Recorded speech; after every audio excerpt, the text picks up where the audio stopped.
நம்மளுக்கு பூனைனாலே ஆகாது. இன்னொரு பூனையை பார்த்துட்டான் பவுண்ட்ரிக்குள்ளே, அவ்வளோதான். இன்றைக்கி பூனை கதை முடிஞ்சது. இல்லை, பூனை தப்பிச்சு ஓடி போயிடும்னு நினச்சேன். ஆனால் அங்கே தான் ட்விஸ்ட்டு. பூனை ஃபேஸ் டு ஃபேஸ் சேலஞ்சுக்கு நிற்கிது. இது வரைக்கும் இவன் பூனைக்கிட்ட பயந்து நான் பார்த்ததே இல்லை. இதுதான் ஃபஸ்ட் டைம்.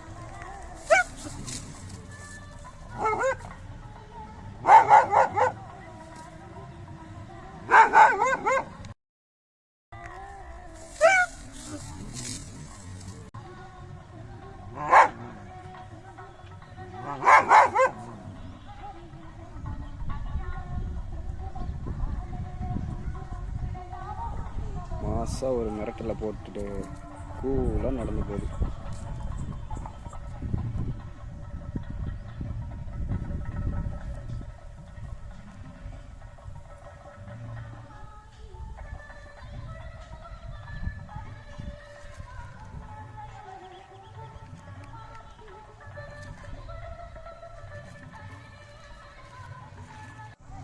லாஸ்ட்டாக போகும்போது ஒரு லுக் விட்டுட்டு போகுது பாருங்கள்.